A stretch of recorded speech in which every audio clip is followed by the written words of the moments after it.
Welcome to another episode of Mission Spooky. I'm your wonderful, beautiful, fantastic host, JC. With me, as per usual, is my co-host, Kiki. What's up, guys? Not a lot. I'm answering for them. Okay. I'm kind of like the Ouija board in this situation. They're bored. They're bored of Ouija boards. Yeah. So okay. lame. Yeah, cut that. We are terrible at this job. This is awesome. It's almost like we're amateurs. It's almost like neither one of us has ever done anything like this before, which would be a lie since I have. So that makes it even worse because I actually have experience doing this and I'm fucking it up royally. YOLO.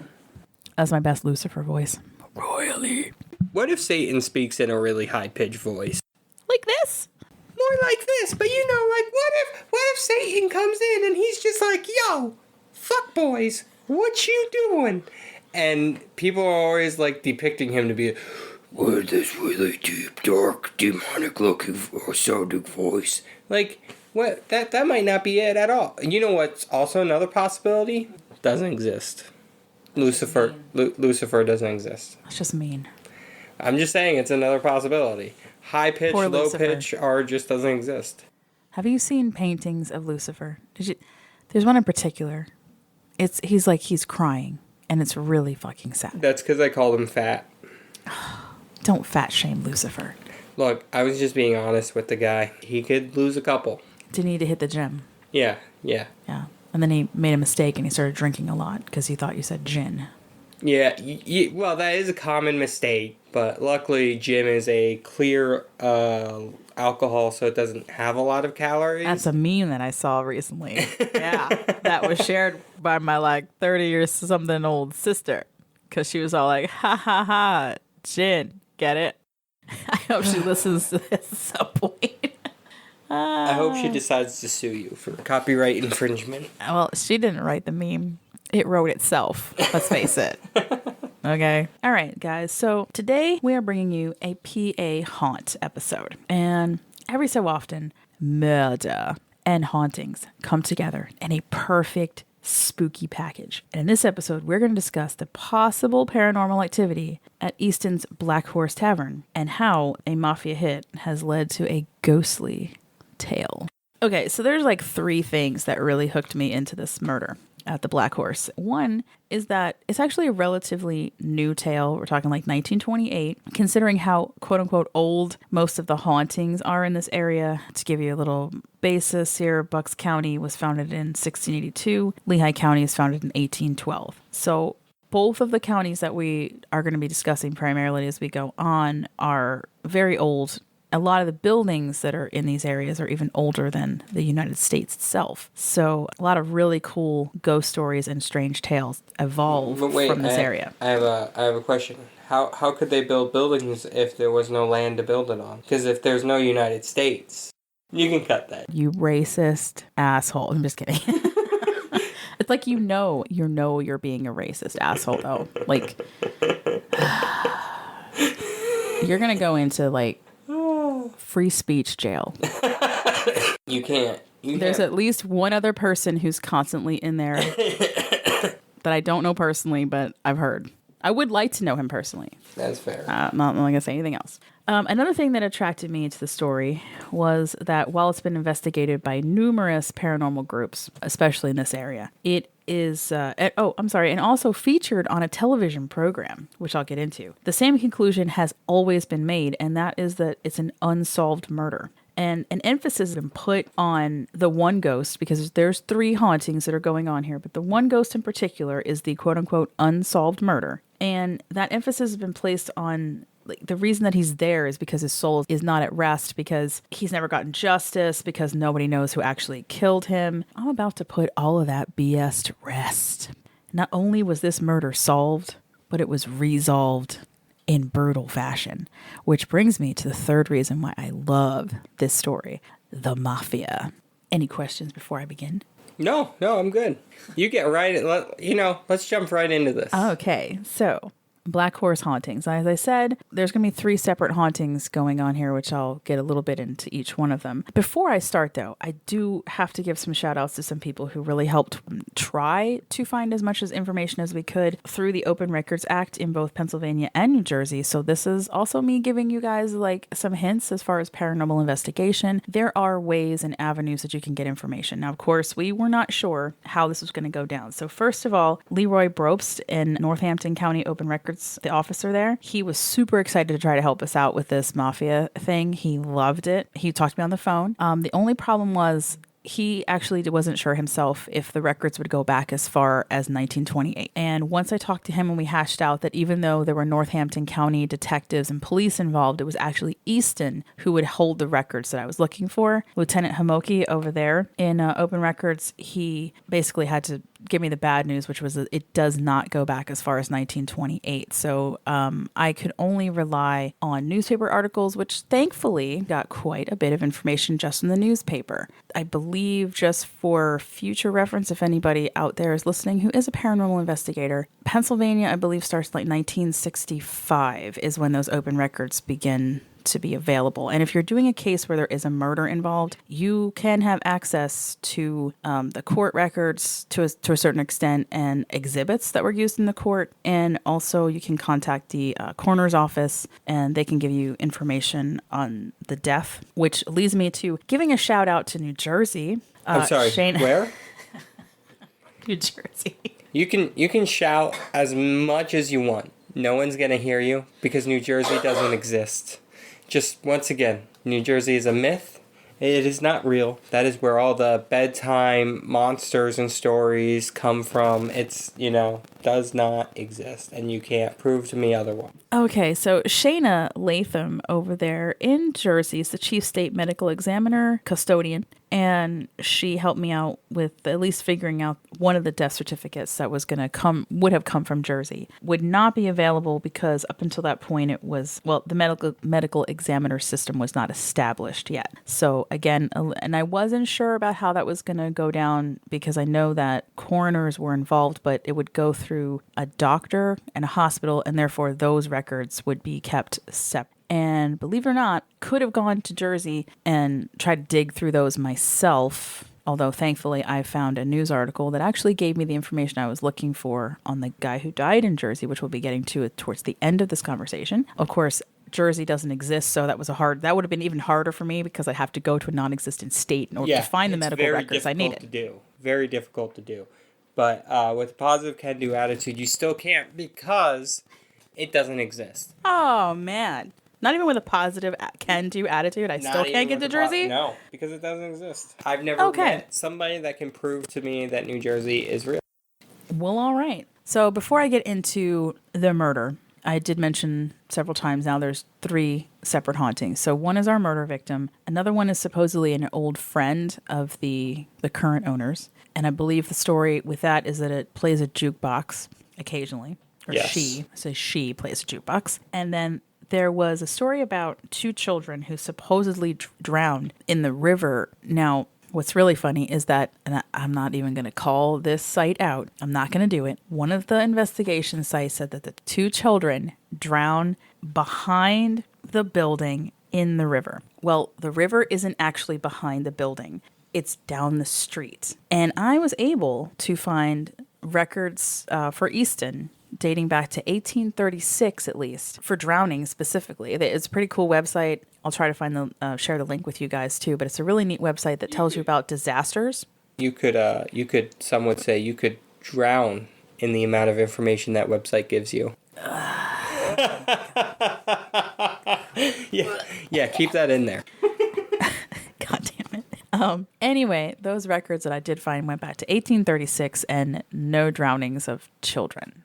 So, I mean, that's not to say that it didn't happen because oddly enough, the building is supposed to be built somewhere between 1773 and 1782. I cannot figure out why no one can get the date right for this. And it's hysterical. I honestly cared more about the ghost story and a lot more about the murders and the victims than I did to find out exactly when this building was actually built. But I swear to you that half of it says 1773 and the other half of information says 1782. And I just don't give a flying fuck which one it is. Do you care? No, I don't. Yeah, I don't think it really matters. Only matters is if you can get records back to like 1773 dealing with like drowning victims, which kid hauntings are some of the creepiest shit that you're ever going to talk about. God's forbid that you ever see it. But that's not what's haunting the building the most. It is our murder victim. I'm going to talk a little bit about the television series that features the Blackhorse Tavern. It was on a television show called The Haunted. And The Haunted ran on Animal Planet. And I'm not plugging this television show. So there was definitely an era of time in the, I would say, early 2000s when Ghost Hunters was successful and every channel tried copying, including Animal Planet. This was 2009. Early 2000s. Whatever. Look, I'm not the greatest. Okay, I'm just saying. It was, I think this was a 2009 episode. No, that's probably true. And The Haunted, for those of you who don't know anything about this show, was about, and the reason it was on Animal Planet was because it was about animals' reactions to hauntings. Pretty cool idea. I like the concept. I think it's neat. Yeah. Was it covered well? No. Not really. And the paranormal team that was involved was using something called an ovulus that we talked about a little bit in our very first episode when we were doing an introduction to who we are and what we kind of believe and where we're going with this podcast. And that was embarrassing for me to watch because I'm like, the ovulus, well, first of all, again, it sounds like I'm ovulating and I don't want to use something that sounds like that. And number two, it's fake. It's for entertainment purposes only. It doesn't work, guys. Stop using it. Okay? Just stop. It's stupid. And you look dumb when you're doing it too. Oh, yeah. Yeah. I think that kind of tool is used for ghost hunting, not for paranormal investigation, if that makes sense. Based off of how I described both of them the last episode. Right. And just a brief overview is that ghost hunting is for people who are out to have fun. And while paranormal investigating can be fun, for those of us who have been in it for a long time, we're here for the scientific part of it. We're trying to prove the existence of something. And when you have so many skeptics out there saying that it's not real, this doesn't happen, whatever, when you're using a tool that's really supposed to be for entertainment purposes only as something, as a way to tell a skeptic that this is real, you look dumb and it makes us all look bad. Yeah. There, I said it. I'm going to give you guys a little bit of an intro to what was going on in Pennsylvania during the late 20s and the early 30s. A lot of people do not know how much the Mafia influenced this area. We're talking Lehigh Valley, Easton, Allentown, Bethlehem, coal country. By 1908, Santo Volpe, at the age of 29, becomes the second leader of the secret, quote unquote, Mafia faction called the Men of Montedoro. And Montedoro is named after Montedoro, Sicily, where most all these guys came from. At this point, you're only allowed in the Mafia if you are Sicilian. I mean, he only came here, I think 2 years is how long it took him to become the head of the Men of Montedoro. He was pretty fast when you're ambitious, you know, you when you're a go-getter, you have a positive can-do attitude, you can really do just about anything except find New Jersey. But you know, the rest of it, you're good. He had a goal. He got off the boat and he's like, mob leader, please. Oh, there's somebody in that position? 2 years. 2 years Fuck tops. that guy. Within 3 years, I'll be running this country. I'll be president. You watch. Now, did he get that goal? No, but he shot for the stars. He landed on the moon. You know, he still got there. He did not do too bad for himself after. I'm not going to really get into Volpe that much about his after career. I'm really just focusing on these couple of years here. But if you want to continue reading his story, look him up. Santo Volpe, Volpe. He's died of natural causes, which is pretty cool for an ex-mafia boss. So 28 is also the years before the five families have been established. And so you have a lot of mafia factions who are kind of a little bit at odds with each other. One of the reasons the five families become what they are is to keep all this in check. Keep these guys from going after each other all the time. So there's some rules and regulations in place, and there's establishment of this is my area, this is your area. this is what you're in charge of, and you guys don't come over here and we won't go over there. Or if we do, we're going to talk to you about it. You know, we got to be respectful of each other. And speaking of respect, Volpe was a very respected mafiosi from Sicily, which is why he became the boss so very quickly. And this is where I get to tell you guys that he has the most awesome mafia nickname of all time as far as I'm concerned, the King of the Night. Yo, that's a badass name. That is pretty. You don't fuck with the King of the Night. You do not fuck with the King of the Night. Like, Batman wishes he had that cool of a freaking, like, title. Right? But Batman wouldn't fuck with the King of the Night. That is true Batman level fucking naming right there. That's just such a fucking name. That guy, you know what? He could probably... You have him and Bigfoot in a room, and Bigfoot's like, nah, you got a bigger dick than me. Now all I have is Bigfoot dick in my head. That's all. That's great. Honestly, that's all anyone ever needs. Some big old Bigfoot dick in their head. God damn it, JC. So we have the King of the Night in charge. He seems to be no slouch when it comes to handing out vengeance. For example, while he wasn't actually related to James, Arthur, or John Volpe, who happened to be murdered in Pittsburgh in 31, he was among those called to judge and execute Pittsburgh boss John Bazzano for killing them. And I'm going to show you that this call for vengeance that he answered in 1931 may have not been the only time that he sought vengeance for a crime. Volpe was known for racketeering, firstly, and secondly, for bootlegging. I want you to keep that in mind. Is that just when you take legs and put them in boots? No. Then I don't understand what else that was. This is the Prohibition era. And what was prohibited? Alcohol. Whoa. I'm sorry. Why in God's name would they do that? Why would they ever think that was a good idea? It was actually in God's name that they took the alcohol away. Probably. Too many people were fucking like crazy. They were. Too many fights, too much, and they were like, wow, we gotta restrain them. I'm actually quite surprised that you didn't ask me what racketeering was. I thought there was going to be some sort of joke in there about balls. It would have been a booby jokes, but I figured bootlegging was the easier one to go for. Okay, so I want you to keep racketeering in mind for later, not so much the bootlegging. Okay. It's going to become important later. He's still being talked about after his death, for example, Volpe, when I was telling you about how he dies an old man. Charles Bufalino, and again, these are names that are going to come back later, so just kind of remember Bufalino, who is his son-in-law and his attorney, said that Volpe is, quote, one of the most law-abiding, God-fearing persons who have ever lived in this community. And that was said on Monday, January 27th, 1958. This guy's still got that much respect. King of the Night. He is my dude. If he was my boss, I would not. I would be, oh yeah. I want the King of the Night to be my boss. I don't know if I would want that. I don't know if I could, I don't know if two great power could coexist, because I would immediately just want to dethrone him, and then he would immediately just want to keep being King of the Night.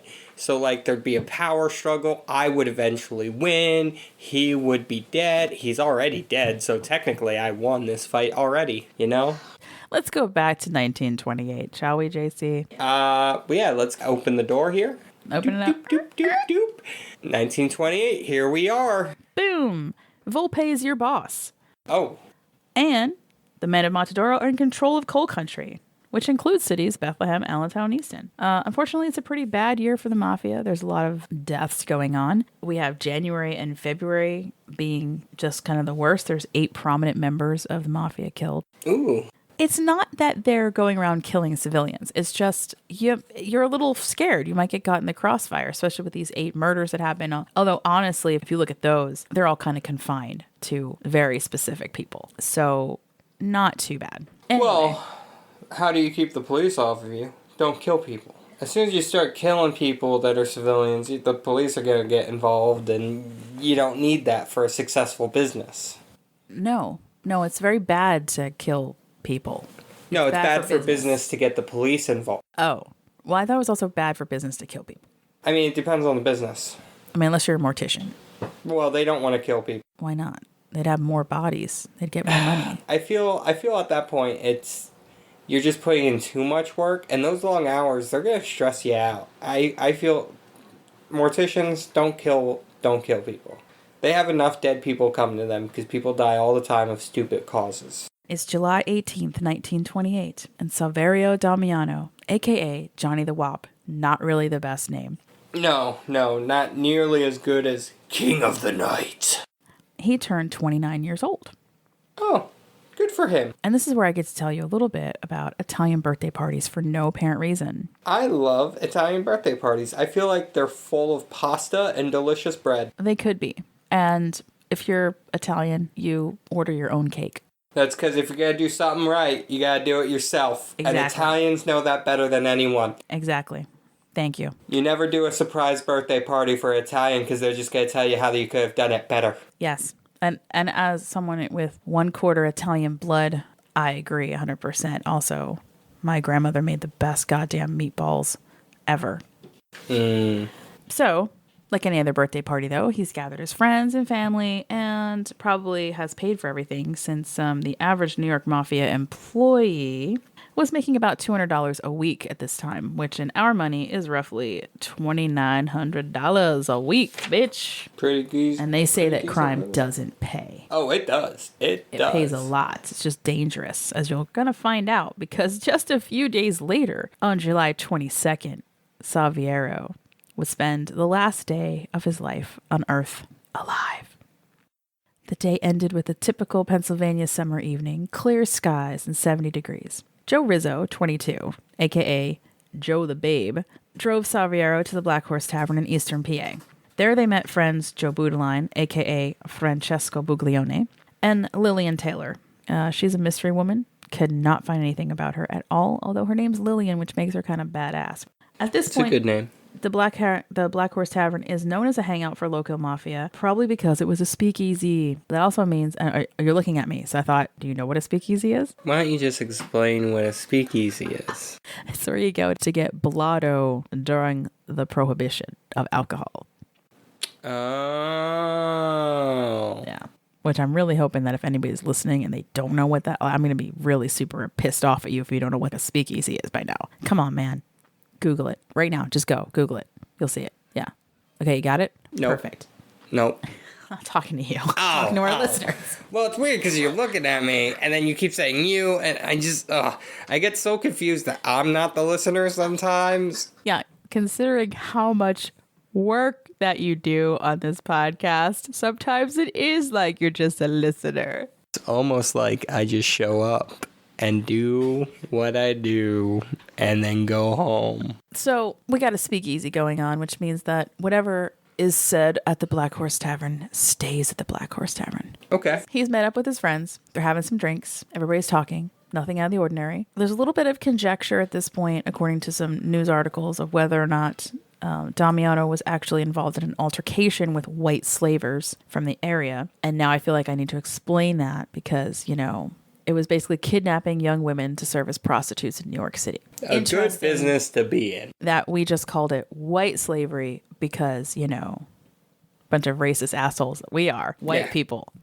Fuck them. We are super white, by the way. Oh, yeah. Super white. Super white. Wait, is that not what it was just called? Like white slavery? I would have to spend some time talking to you about the Mann Act, and I'm not going to do that. Okay. I'm going to let our listeners go look that up and find out why it was terrible to start with.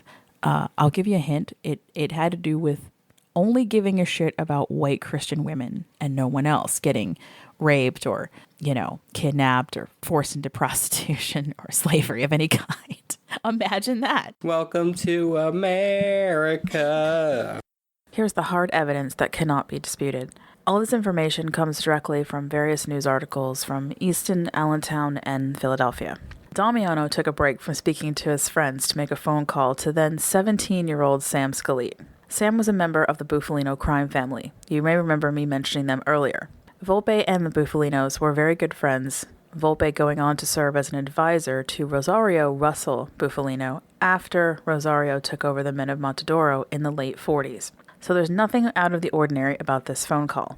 But while on the phone, Damiano is shot several times. He falls down the adjacent staircase and crawls to a side room seeking safety. He dies there and is not found for 2 days. One may find it hard to believe that a corpse can just be sitting down in the basement for 2 days. Did no one enter the basement for 2 days? Personally, I worked in one old building that was a restaurant, and we didn't have to go down to the basement more than once a week, so maybe? It may be more likely that it took 2 days to get everyone to agree to the same story, but even after the police became involved, people still couldn't agree on the story. Some say 4 men came in and randomly shot up the place. Some people say it was just one person, but they didn't see who it was. I'm leaning towards it being just one person doing the shooting, and that these other stories were concocted to cover up for that one person, but not in the way you might think. Oh, that would make sense. Throw the police off the scent. And it might not have been to throw the police off the scent, like, in a bad way. I think maybe from the get-go that Volpe wanted to handle this from inside. That's still in a bad way. No, not really, because I am the mafia boss in this scenario. But I'm looking at it from justice point of view. And I'm also looking at it from justice point of view. And whoever this fucker was that just killed my dude is going down one way or the other. Yeah, true.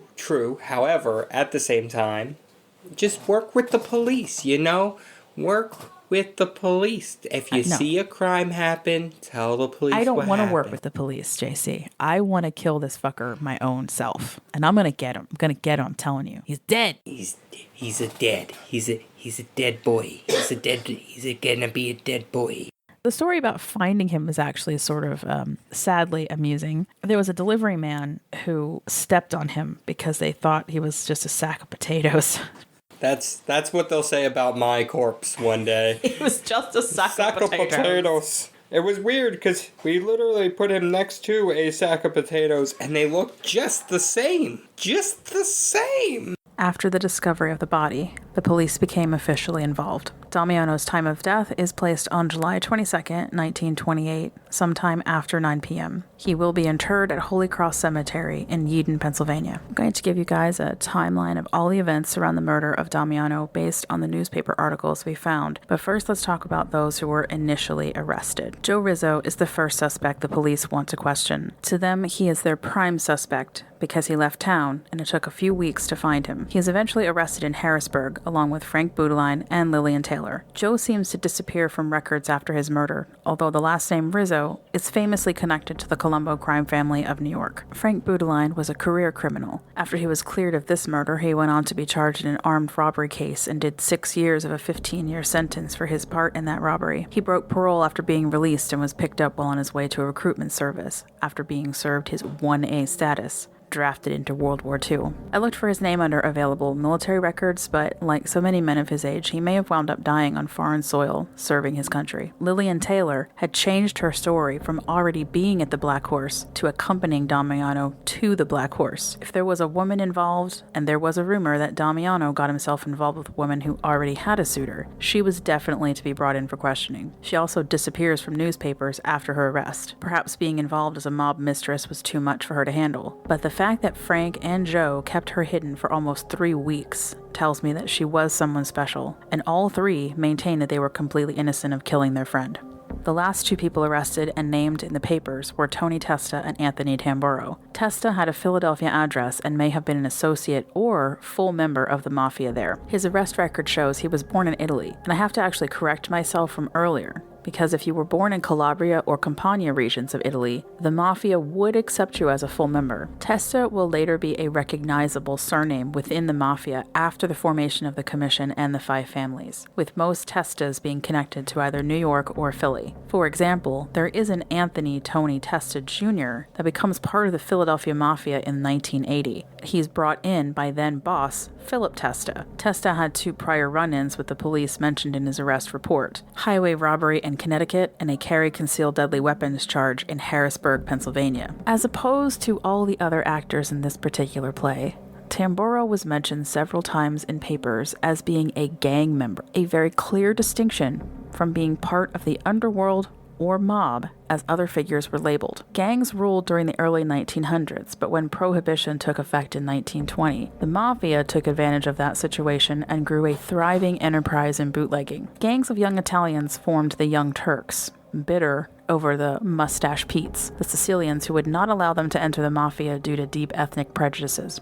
Gangs were uncontrollable and often called unwanted attention to mafia activities, such as shooting a Sicilian in a mafia-run speakeasy. If Tamburo was a gang member rather than part of the mafia, he was an enemy. Tamburo's arrest record stated that he was born in Italy, but if it wasn't in the southern region, in 1928 he would not be able to join the mafia as anything other than an associate. Although he was already wanted for murder and armed robbery in New Jersey, his arrest record in Pennsylvania shows that he was taken in one time in Philadelphia with no other explanation. What follows is a breakdown of the events as they unfolded using news articles from the Easton Express. July 23, 1928 is the first of many articles concerning the murder of Damiano. August 10th and 11th feature articles about Joe Rizzo being charged with the murder. Those charges will be dropped. September 17th, witnesses are subpoenaed. On October the 5th, witnesses are subpoenaed once again. On November the 2nd, there's an article saying that the police have definitely caught the murderer. On November 22nd, the focus is shifted to the Roadhouse boss, Schwartz. Besides this one article, I could not find any other information about who Schwartz was. We can only assume that he was the Roadhouse boss of the Blackhorse Tavern. December 8th through the 16th, police will subpoena multiple witnesses once again. On December the 18th, Tamburo is initially freed of the murder of Damiano. He is going by the name of Jack Buckles at this time. This was a title-only article available in the Easton Express archives, so it is not clear if Tamburo was charged at this time. However, it is unlikely. As a murder suspect, he would have gone to trial within 365 days of this date, and that is not what happened. There are no details on what occurred between the 18th of December and July of 1930, but on the 22nd of July, Tamburo is tried in Easton for the murder of Damiano. This is where access to trial records, witness statements, and exhibits would have shed some light on why the police had finally charged him formally and brought him to trial after almost exactly 2 years to the day of Damiano's murder. Coincidentally, the DA only has 2 years from the date of the incident to file murder charges. It was implied in a later article that Tamburo was wanted on another murder and several armed robberies, all of which occurred in New Jersey. So he may have been tied up in other police investigations prior to this trial for Damiano's murder. Unfortunately, I could not find any further information of his crimes in New Jersey other than the murder he was suspected of occurred at the Belmar Country Club in Camden. There are no articles stating whether Tamburo was cleared of the murder or if the trial had even reached a verdict. But on August the 6th, 1930, just 15 days after the trial began, Tamburo was found dead. His body was seemingly dumped in a stretch of woods off the Clayton-Williams Road near Woodbury, New Jersey. An attempt to conceal his body was made by laying weeds over top of it. He was badly bruised, as if he was severely beaten before he was shot 5 times at close range. The back of his head was laid open by a blunt force weapon. Police suspected a blackjack. His face was hacked to pieces, making his identification almost impossible. He was finally ID'd by his family through the clothes he was wearing and a set of beads that his sister had given him. The theory offered by police was that this brutal murder was a result of racketeers' reprisal for some wrongdoing. And who were those racketeers, and what was the wrongdoing?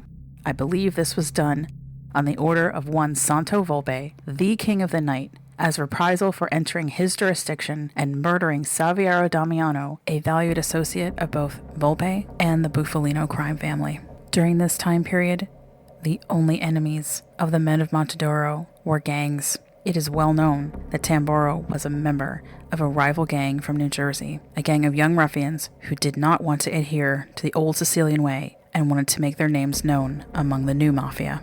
Tamburo, like so many others, would never get a chance to see their name anywhere other than a tombstone. Just because someone goes to trial and doesn't get convicted of the murder does not mean that they are not guilty of said murder. Are you saying right now that there are flaws in the American justice system going as far back as the 1920s and 30s? Is that what you're currently saying? That is what I'm currently saying. By God, Jolly, I never had an idea. Wowzers. Huh, you got me in a tizzy here. I never knew that. I know, JC. It's really, really hard to believe that someone could get off in our justice system That sounds really sexual.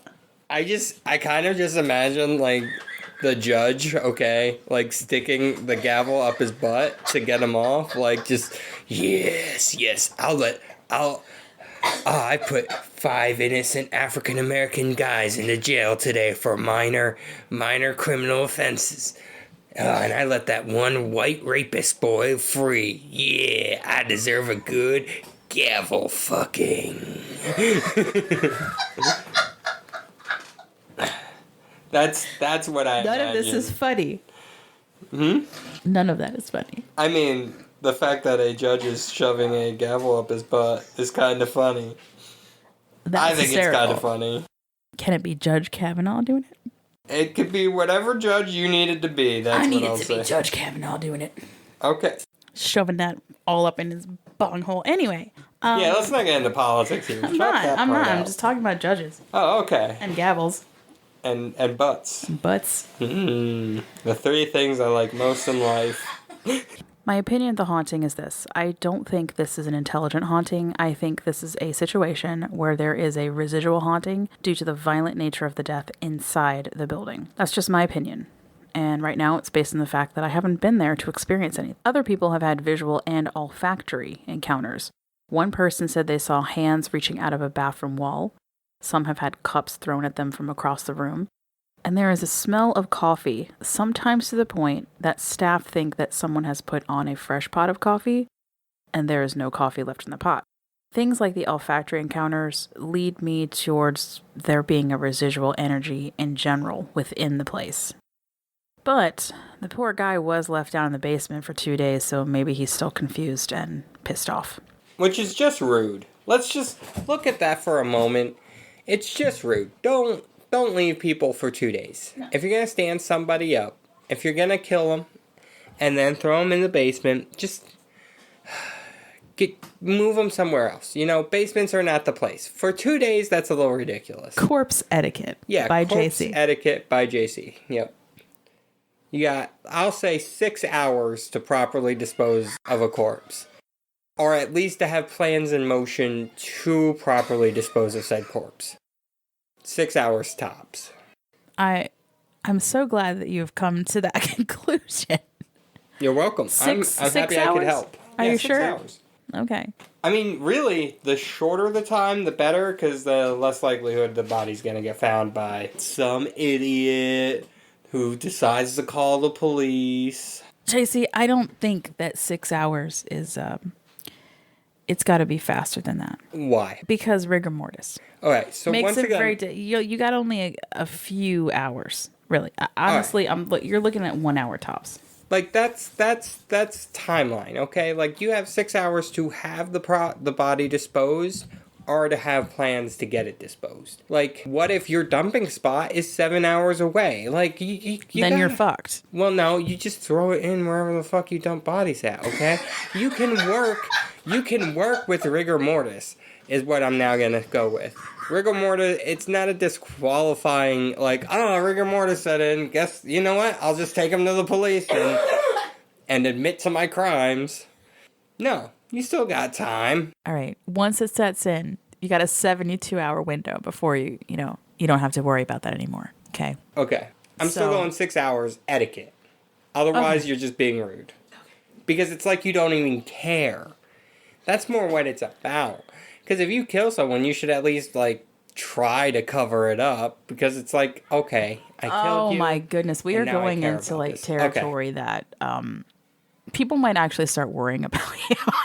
They should. Everyone should worry about Okay, remember that fun fact that I gave you guys a few weeks ago about how one of us was not a serial killer? Okay, it's not me, all right? Even though I technically know more about how to dispose of a body than you do. I mean, I don't know about. Yeah. Okay. How many bodies have you disposed? Let's say I have more hands-on experience. What? I have literally... okay. I've at least been in a room full of dead bodies. Same. That was fun. I wouldn't describe it as fun. It was very solemn. Where was yours? A morgue? Oh, mine was at the Gross Anatomy Lab at Wake Forest University. Oh. Yeah. They were being worked on. There was experiments going on. I got to hold a human brain in my hands, and also we got to, like, all of us who were in the program at the time got to, like, hold intestines. It was, like, all the way around because they're so fucking long. That was pretty cool. If you are a believer that this is an intelligent haunting and Damiano is stuck there because he was not avenged or because he isn't aware of exactly what happened to him, well, now I've just given you a very likely story on what occurred that night. If you are a psychic or paranormal investigator, you can now go to the Black Horse, speak to Damiano, and tell him the story of how Tamboro was most likely the culprit, and that your boss, Volpe, the king of the night, eventually caught up with him and made him pay for what he did. You can add that the New Jersey police completely fucked up this guy's funeral. So there was 5 shots, but only 2 slugs were recovered from the body, and they decided that they wanted to get the rest of the slugs out of his body. So his whole funeral was completely ruined by the police stopping it so they could take the body back to the coroner's office to re-examine it. I feel like that was just them being a dick. 100%. That was just the police just being like, nah, fuck them. Let's bring the body back. Yeah, no, fuck them. They're all assholes anyway. Well, I also think it's interesting that I could not find any further information on Tamboro, as in who killed him. It just sort of ends. Like there's no one's looking for his killer. Almost like no one cares that he's dead. That's fair. I want to address a discrepancy between 2 different paranormal investigative teams in the area. And I'm not saying this to throw anyone under a bus, so to speak, but I think it's important to address when you have 2 different teams saying 2 very different things. First, NEPA Paranormal did their investigation in 2009, and on their page, which discusses the work they did on the Animal Planet show, The Haunted, they suggest that the soul of Damiano was crossed over. Flash forward to 2011, and PA-based Ghost Finders has an episode, available on YouTube by the way, about the Dark Horse. It's a decent episode, besides the fact that one waitress says Damiano was shot 72 times, and there was, quote, nothing left of him. I couldn't find anything to corroborate that claim. It also seems impossible to me that he got down the steps on his own and crawled around a corner on his own if he was shot that many times. I'm just saying. Regardless, in the episode, they appear to find evidence that the place is still very much haunted by Damiano, which is another reason that I'm leaning towards a residual energy haunting and not an intelligent one. Probably a residual haunting, which makes it more difficult to perform an exorcist on. And I don't personally think that you can actually perform a good get out of town ceremony. No. On a residual haunting. I think it's just stuck there. Yeah, well, it is, but you can, maybe the spirit doesn't know what happened after its death, and that, like, the spirit doesn't know justice took place. So. And that's why I'm giving him the information. Yeah. Hopefully someone out there will pick up on it. You know, it's a freebie. But hey, if you'd like me to continue doing this kind of research to help you guys out on your paranormal investigations, then keep listening. Follow us on Spotify. Yes. And then give us money on our Patreon site so I can have access to better books, better material, better news articles, because, you know, I could go into a whole tirade on what's wrong with newspapers.com. But I'm not going to do that. But you can, support us so we can help support you. Exactly. That's the thing, you know. And if you're currently using an Ovilus, stop it. Or don't. I mean, you don't have to stop. Continue doing it and just, you know. And just keep looking. Understand that we are going to make fun of you consistently. Yeah, so give us more content. Use those Oviluses. Send us videos of you using them. Oh, yes. And I will, you know what? As a Patreon thing, I will make fun of people that send me video. You know what? Free content. That deserves to be out there free. You know what? If they give $1, that would be it. Yeah. $1 gets us making fun of people with Oviluses. Yeah. Or whatever the hell it is. Yeah. Ghost box, whatever you want to call it. All right, guys, that's a wrap on the Blackhorse Tavern. We hope you had as much fun listening as we did researching this one. Until next time, stay spooky and don't die. But if you do, contact us. We'll be in touch.